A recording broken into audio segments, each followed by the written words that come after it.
Good morning students. मैं आपकी Hindi teacher. वैसे तो अब काफ़ी दिनों से हमारा स्कूल शुरू हो चुका था, लेकिन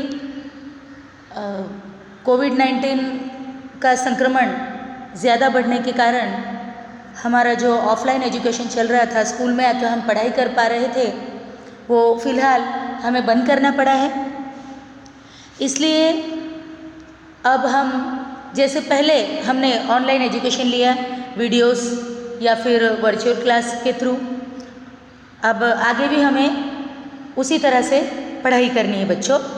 सो प्लीज़ मैं चाहती हूँ कि आप लोग ये वीडियोस देखें, सुने, और अगर मैंने कोई रिटर्न वर्क आपको दिया है तो प्लीज़ उसे कीजिए।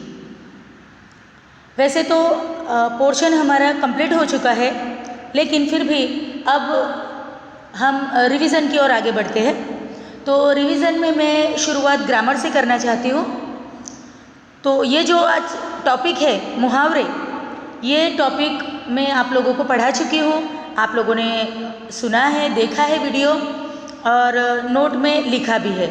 लेकिन जैसा कि आप सब लोग स्कूल में जब ऑफलाइन एजुकेशन चल रहा था तब यहाँ आ रहे थे, मैंने देखा कि कुछ बच्चों का रिटर्न वर्क बहुत ही वीक है, लिखा नहीं है। सो प्लीज़ अब ये जो भी ग्रामर के टॉपिक है आप लोग प्लीज़ उसे लिख लीजिए और ये वीडियो भी ध्यान से देखिए। तो आज का जो टॉपिक है मुहावरे, हम उसकी ओर आगे बढ़ते हैं बच्चों। सबसे पहले तो मुहावरे किसे कहते हैं उसकी व्याख्या देखते हैं। तो पहले मनुष्य बहुत ही सीधी और सरल भाषा का उपयोग करता था, लेकिन धीरे धीरे उसकी भाषा में एक रोचकता आने लगी और वो सीधी सादी बात को थोड़ा अनोखे ढंग से कहने लगा। तो भाषा में जब भी कोई अनोखापन लाने वाले प्रयोग किए जाते हैं, उसमें मुहावरे जो है उनका बहुत ही महत्वपूर्ण प्रमुख स्थान है। मुहावरे के प्रयोग करने से क्या होता है बच्चों कि भाषा जो है वो सुंदर और रोचक ही नहीं बल्कि प्रभावशाली, इम्प्रेसिव भी बनती है।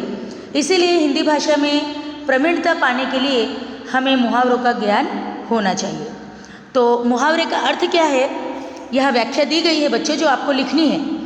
जब भी कोई वाक्यांश अपने साधारण शाब्दिक अर्थ को छोड़कर कोई विशेष स्पेशल अर्थ मीनिंग बताता है, उसे मुहावरा कहा जाता है। बराबर।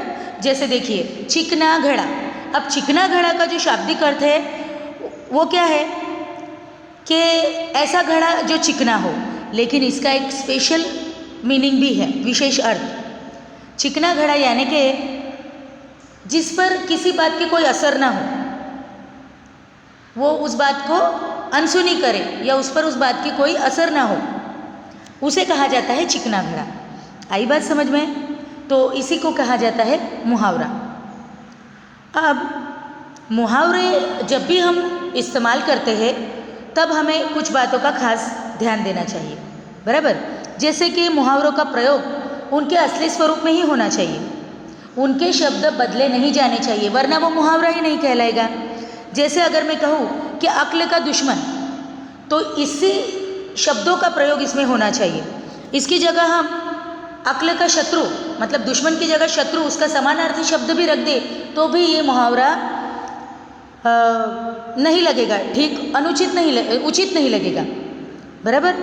और दूसरा, मुहावरे वाक्यों में ही अच्छे लगते हैं। जब भी हम सेंटेंस बनाते हैं तभी उन मुहावरों का सही अर्थ हम ग्रहण कर पाएंगे।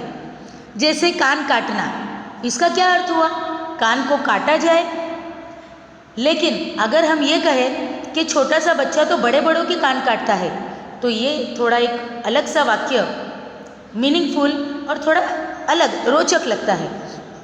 उसके बाद मुहावरे का प्रयोग करते समय हमें इस बात का हमेशा ख्याल रखना चाहिए कि समुचित परिस्थिति, पात्र, घटना और प्रसंग का इस वाक्य में उल्लेख होना चाहिए। मतलब पता चलना चाहिए कि भाई ये क्या कहना चाहता है। जैसे कि 9-2-11 होना। 9-2-11 होना यानी पलायन करना, भाग जाना। अब एक वाक्य में बनाते हुए कि शेर को देखते ही हिरण 9-2-11 हो गया।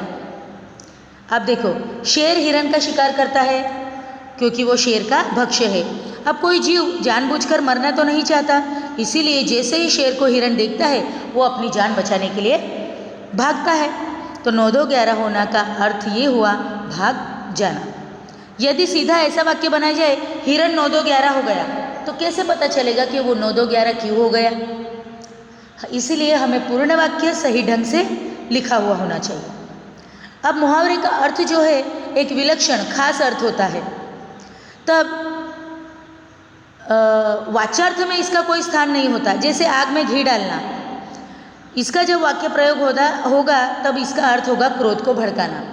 आग में घी डालना, अगर हम ऐसे ही कहें तो क्या हम समझ पाएंगे कि क्या कहना चाह रहा है? इसका शाब्दिक अर्थ क्या होगा? आग के अंदर घी डालना, जबकि इसका विशेष अर्थ है क्रोध को भड़काना, ज़्यादा क्रोधित करना।